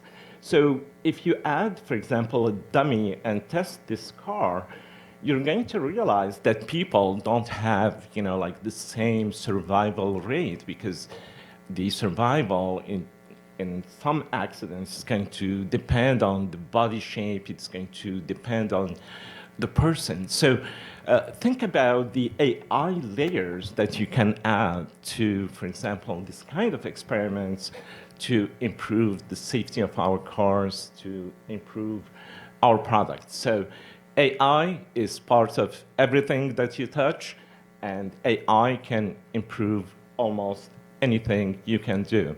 So what I would like to do is that AI can extend to other areas as well, in transportation, in business, and this AI technologies can help you build efficiencies, can help you do amazing things. Time to market, the cost, and the ability to experiment and build products and services. So AI is basically the underlying foundation with the technology that you have. You have the theory of practice, as Jean-Philippe described. You're applying computing, you're applying AI, and you are basically looking at solving real-world problems. Instead of, like a project that we're going to do in class, you are actually starting to think about problems that AI can help us solve, problems that perhaps we didn't think they are within reach decades ago or a few years ago. And based or using the technology that has been used for producing amazing research at Medi-Data and at Dassault Systèmes, we're looking at all the amazing platforms in industry and research. You create basically this experiential, immersive learning opportunities where you're not looking at something static, but you can interact with the subject, have a better understanding of the risk factors that contribute to the end result, and so on. The goal is really putting students in a position to be able to think about the impact they can make on themselves, their communities, the impact on the economy and society in general. So we're looking to transform this, or to create, to be part of the creation of the workforce of the future, where you have these professionals can bring innovation and can answer and lead us into the next decades of discovery and improvements. So when we look at the world, and Steve said, we are humans, we look at 3D, and that's how most of us look at the world, and especially engineers today, students today look at the challenges ahead of them. And the fact that we have AI, that we have these technologies that can support our analysis, our discoveries, students can explore many interesting challenges and questions across many disciplines. So how do we plan on really creating value for LIU? So basically, we talked about the research. We have those signature areas, but our focus is also on digital business and economy. I'm sure you talk about cryptocurrencies, the transformations that are happening, and digital humanities and sciences in general. And when you look at the platform and the way we are introducing students to address these questions, we can think in terms of questions in humanities and sciences, history, building cities, looking at history from a different angle, looking at climate change, and so on. And really the most interesting part here is that you have the signature LIU, immersive learning, and experiential opportunities that become within reach. And also, we are emphasizing the hard and soft skills, and then you have these synergies with the overall LIU educational ecosystem and industry. So you go from one student trying to study to basically having a community of students, peers, faculty, experts in the field, industry partners that can, be on the journey of solving these major questions. So the JP talked about his contributions to diversity, equity, and inclusion. We see exactly the same thing. We're proud of our diversity, and we're proud also with the fact that we have many commitments to many areas. For example, the immersive learning, the experiential learning creates wonderful opportunities for our students to experiment, to find their pathways in life. The other component is the outreach. For example, when we look at STEM, STEM is always, you think about the engineer, but thanks to our colleagues here, the kind of research they describe, the kind of problems they solve, the kind of questions that you personally have, give us, hope that we can actually introduce students to think from early age, high school level, up till, being a professional, you have a commitment to make change in the world. And we're going to talk about our innovative processes and innovative outreach areas. So our goal, is to diversify the outcomes of our students. We're not all going to be medical experts, but even if you're not medical experts, you have amazing to do. You can use the medical models to make decisions and to improve the world. So the programs we have is the BS Data Analytics and the MS in Business, Strategic Business Intelligence. And these programs have been just new. Since 2009, we have been working actively to develop these one LIU programs to really support this vision that we're talking about. We have the BSMS in artificial intelligence. We have the Doctor of Pharmacy MS AI. Many new exciting programs that are under development, such as pharmaceutical engineering, the BE in digital engineering. And in most of these programs, you have opportunities for intensive research and research opportunities, as well as part of your capstone experiences. We have, like a very fascinating new program, thanks to Dr. Sharkawi and his vision for LIU. Dr. Sharkawi is the Vice President of Academic Affairs and Research. And basically, this vision that we have is to really create and produce the engineer for the future. And we're going to interface engineering with health, and we're going to basically apply engineering problems to solve big questions across various domains with, with focus on digital health, bioengineering, and so on. So what I would like to say, because I'm out of time, is that all these things are basically transforming LIU into a university of the future, a digital university where we are optimizing the use of our resources, where we're creating connections between the different fields and disciplines. When we look at problems, we don't see disciplines, we see a problem.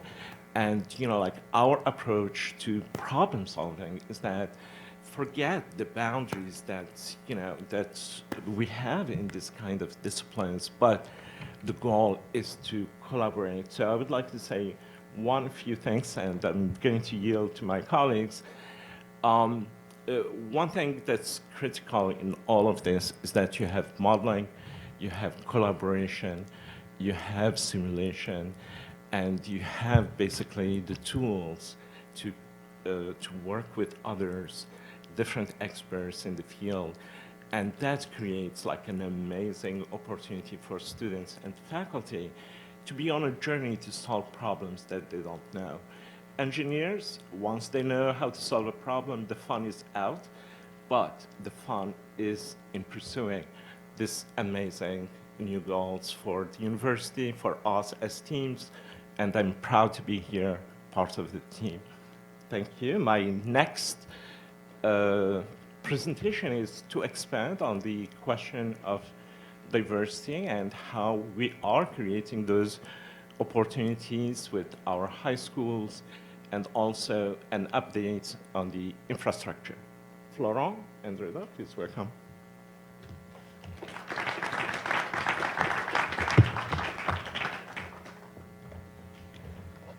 Thank you very much, Dr. Gega. So I'll be presenting with my colleague, Dr. Reda, who is been joining me in a few minutes. So I'm Florent Salaco from Dassault Systèmes. I'm the consultative academic advisor at Dassault Systèmes, working with the Center of Excellence and working in close collaboration with LIU. So we'll be talking about a fully integrated initiative. We talked a lot about it around research, workforce development, and economic development, but we're going to see what have we done so far, because it is started.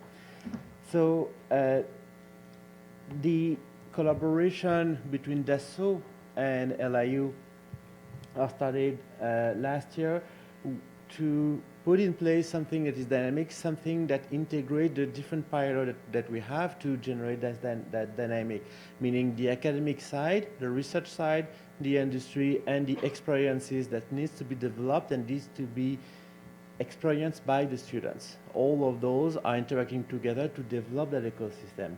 So to be able to go through that, the idea is to support technology development first through research, also to be able an enabler for skills development and skills transfer at the same time as we develop those technologies, so that for the future we get the right workforce ready for the industry, and also be able to influence the evolution that the industry is going through the digitization that we talked about. So those are the different pilots that we're grouping together in that ecosystem. So this is what we are doing through that partnership. And so with LIU, we established the collaboration for education with some program. Dr. Laguerre just talked about that. Research, we mentioned that with the first panel. Technology transfer, we are working with the Dassault Systèmes and LIU, and Nicolas talked about that and the other panels earlier. And also we have some different activities for global outreach. Like for example, this summer we have the Global Summit that we're organizing, that LIU is organizing and that we are supporting. And this is done through the platform, through the experience. I'll come back to that in a few minutes. There's the Pharma Fab Lab at LIU, and we have the 3D Experience Learning Center that we inaugurated last summer. I will come to that in a minute. So the platform, what is the platform? We talked to you a lot about the platform. I don't think we went a bit deeper on what it is. The platform is an environment for collaboration. This is one of the key elements that is structuring the platform. But it's not just an environment where you log in and start to work. It is powered by different software that is coming from Dassault, and they are all integrated in that environment. It means that whatever your role is, you can have a tool to be able to do your task, and by task it can be design, simulation, analysis.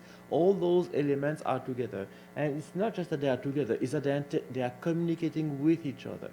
Meaning you can redefine new workflows because they are all in one environment, and they are able to support the development of skills and new skills. So what are some of those elements? Some of the software. You can see here on the 3D side, which is anything related to modeling, we can talk about BioVia.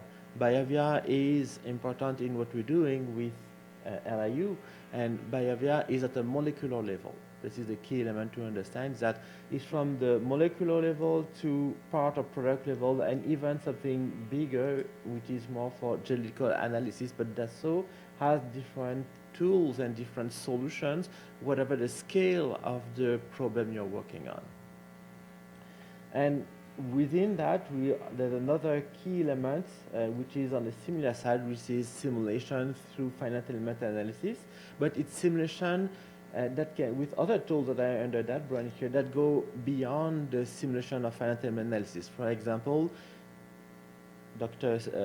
Steve Levine talked about that earlier when he talked about the heart. He said it's not a simulation when he was looking at the heart beating, it's a multi-physics simulation, meaning there's a structural elements that are used to make that calculation. That's from FEA.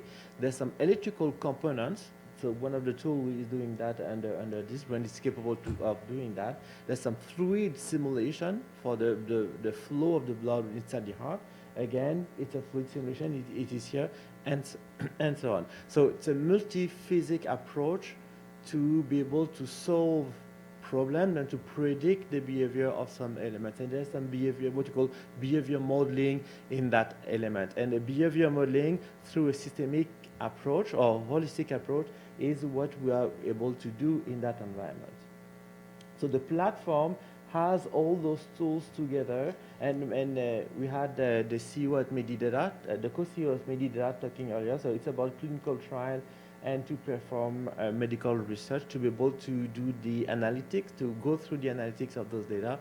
This is what the specialty of that product is, and it's about information intelligence. II is for information intelligence.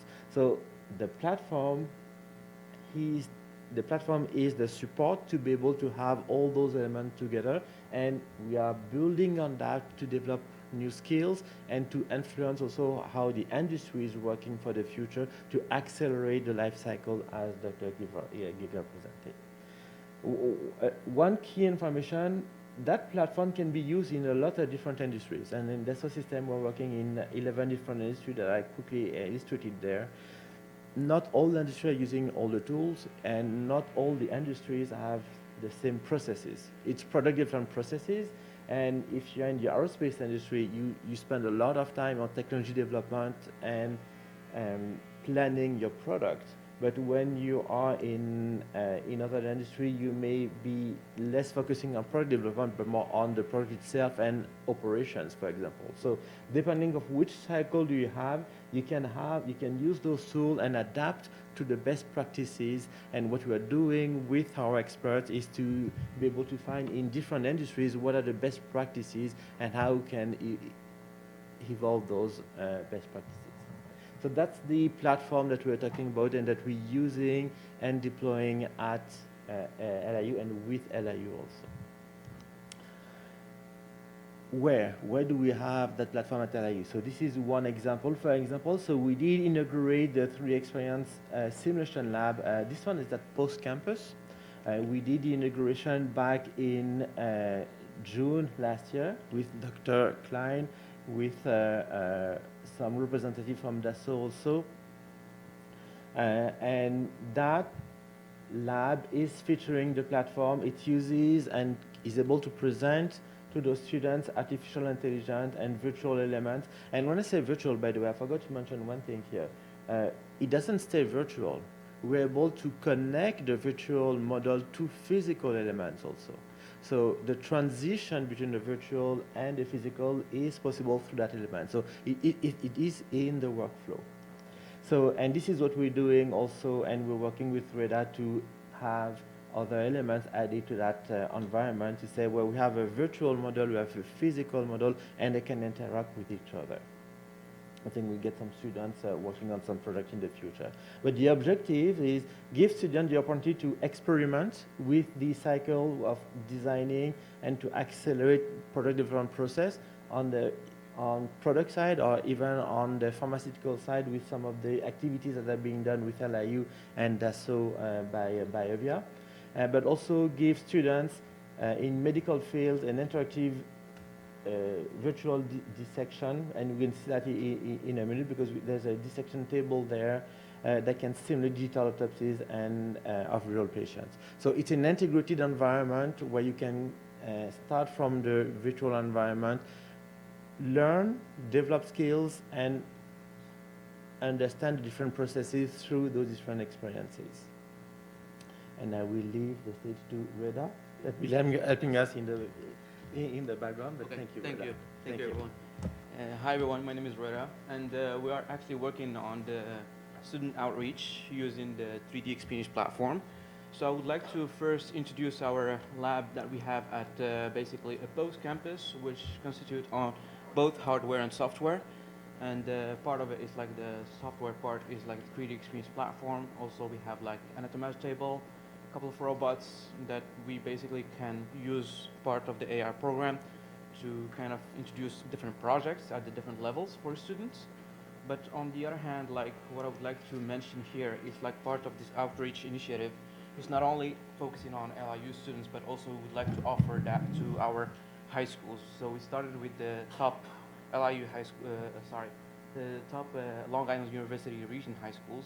So we reach out to the teachers, counselors, and also different like organizations for those Long Island University in Long Island high schools. So we started like training them. We started with the teachers to help them embed the 3DS in their courses or type of curriculum. Then recently what we've done is like we selected, it was a pre-selection for those high school students to be able to start a research initiative. So the idea behind it was to introduce the students in research using this platform in our lab. And of course that there is a short-term project versus long-term, which we are trying to extend it on a long-term project where it's going to be like once they join LIU after finishing their high school, that they will be already introduced to this platform, already they know like the program, and with that they will finish it, why not, like in a master's like or PhD advanced degrees with the research.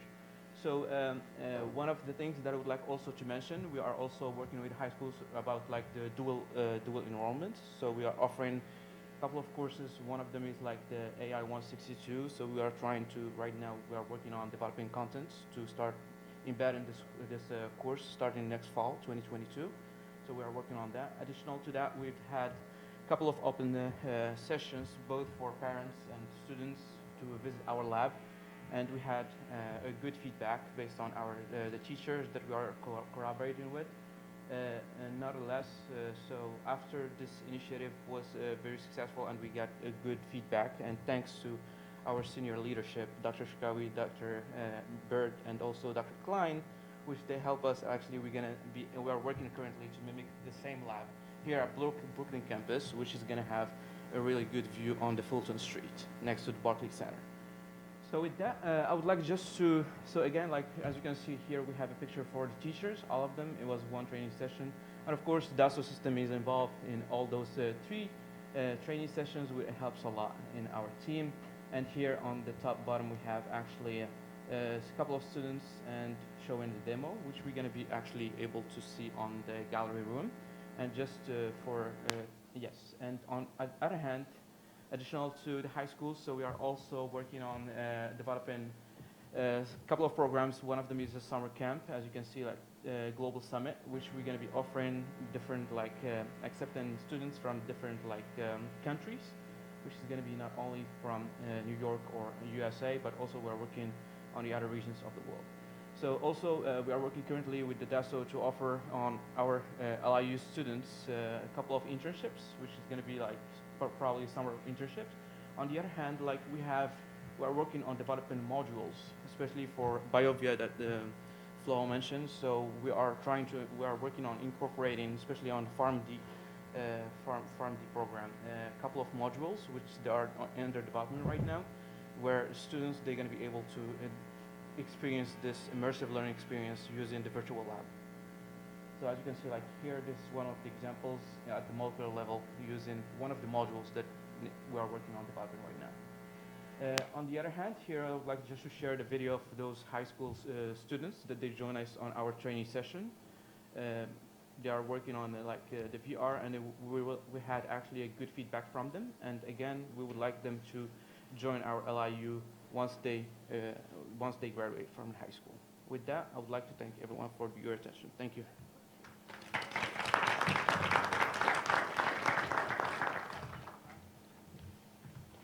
Thank you.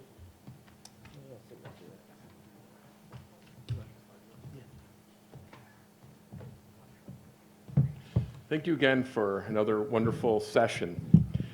So the Dassault Systèmes platform obviously has a lot of potential to educate students. We've seen it incorporated into the classrooms. We've seen it incorporated into research and practice. But going back to the classrooms, what is the potential, or how difficult is it, or what is the reality of actually bringing it into the traditional classroom?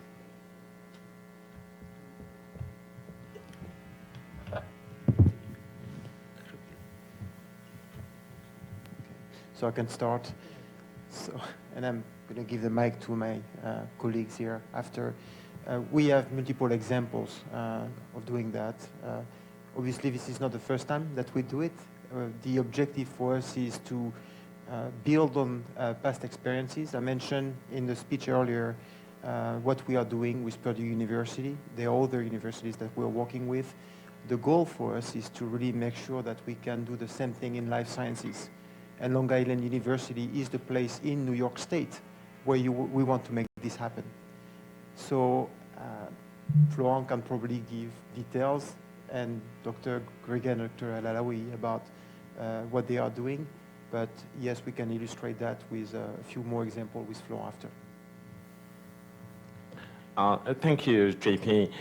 how we can incorporate this in the classroom, there are different ways. For example, one thing that we didn't highlight is the fact that it's cloud-based, which means that, and this speaks about to the question of diversity as well.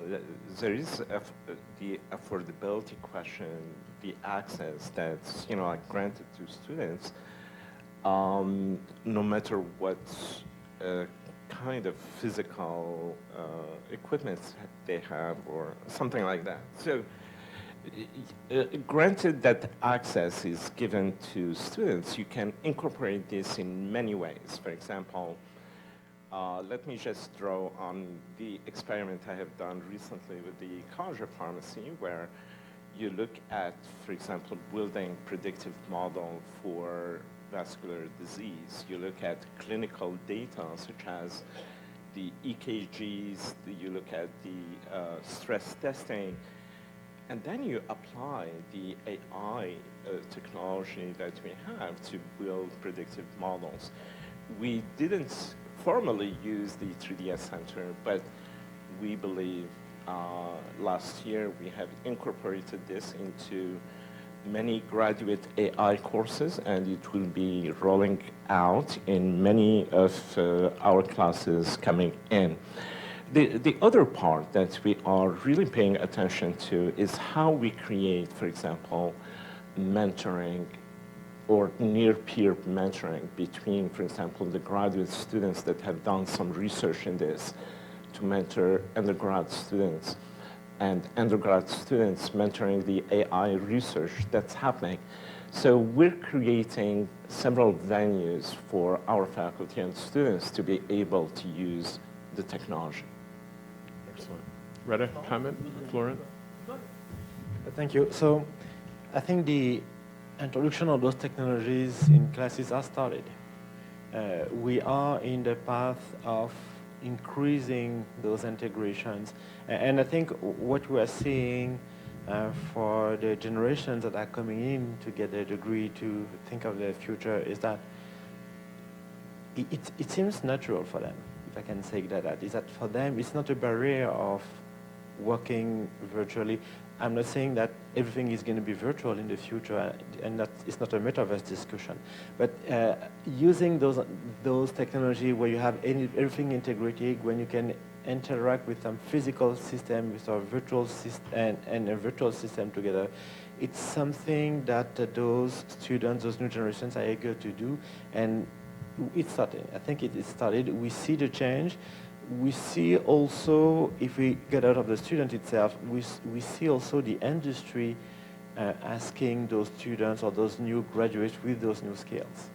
I think they're eager to be able to hire them. I think they need more students that the university are able to train now, because it's more a shortage of qualified personnel with those new visions, because those students that have been trained now, they are change agents. When we get to the industry, they will be also helping the industry to evolve. So it's a cycle that is started and that will, I think, accelerate with those change agents. Excellent. Reda, could you also comment on your experience? Yes. Classrooms? Of course. On our classrooms, basically, we start putting some doses as a project to start like introducing the platform to our students, because it requires training first, starting before using or embed it into the project. So that was a smooth transition, as Florent mentioned. So students, they easily capture it, like based on our experience that what we saw, and that's really promising regarding the transition. We don't want, like, of course, to have just traditional courses, but would like to have what we call industrial 4.0 computational tools embedded in our classes. Excellent. That sounds very promising. I just would like to add one more comment. The first one is that we talked earlier about a global network. So it means that LIU is not going to be on its own. We are building on what we've done with other universities with LIU. LIU is already influencing other universities, not only in the States, in the country, but even abroad. And it reflects very positively on the network that we are putting together, as well as on LIU. The world is changing. One university alone cannot do it. I have to say that historically, universities have been collaborating a lot between themselves. And we are just taking advantage of this dynamic and accelerating that with the technology that we can make available to them. This cloud-based environment is just promoting additional collaboration. We can go way beyond what we've been doing so far. The collaboration is going to be global, and we're going to have a global impact. I was talking earlier about impact. We can have a global impact today, not only in terms of health, but in terms of education. And if you go back to the engineering, the NAE, National NAE,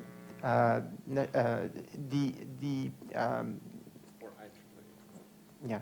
If you go back to the NAE, education and health are two major components that we need to address in order to make the world a better place.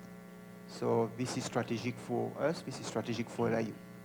Excellent. JP, you also mentioned in your talk, you talked a lot about diversity and the digital divide.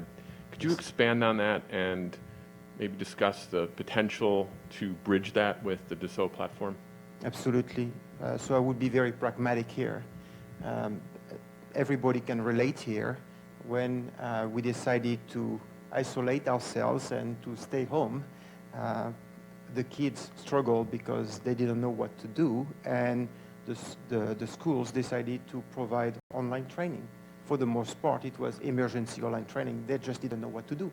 The teachers didn't know at school level. The professors were struggling as well because a lot of institutions were not prepared.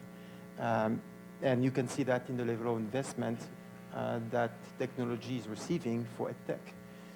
So I think this, the pandemic, in a way, was a wake-up call for the industry. When we have a look at the other industry, if we consider academia as an industry, you can really see that we are lagging behind. And it is important to take advantage of all these technology environments to make the classroom environment not only more efficient, but more prone to provide valuable skills. I'm not sure where to start, finish answering the last question or talk on this one. I think I would like to go back to the previous question regarding the use of the 3DS platform and how we're using it in the classroom. Like in all of our curricular development, basically we have two philosophies. Project-based learning, what are the courses that should be tagged for project-based learning? And the other is the experiential application, practice-oriented, where you bring practical considerations, for example, safety, emerging non-functional requirements, such as security and so on.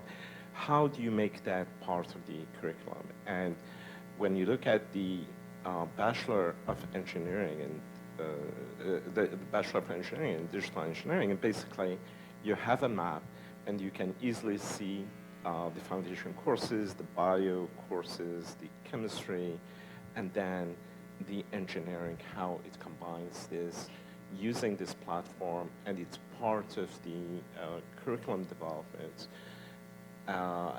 As far as the question on diversity and I just would like to say two things. Number one, when we think about education and delivery of content, usually you have the context of the course or the subject of the course, the real content that you would like to deliver, and then the delivery format. So most often when JP we're talking about, like, we're not prepared, we're moving online, that's one of the three.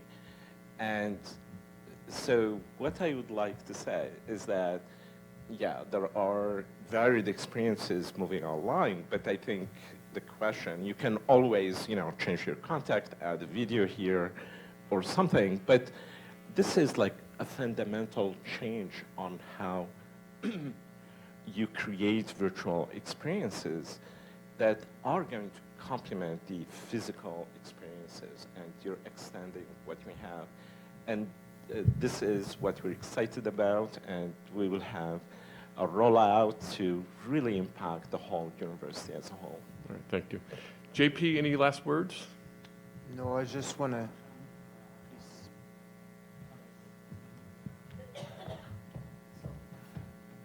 Thank you.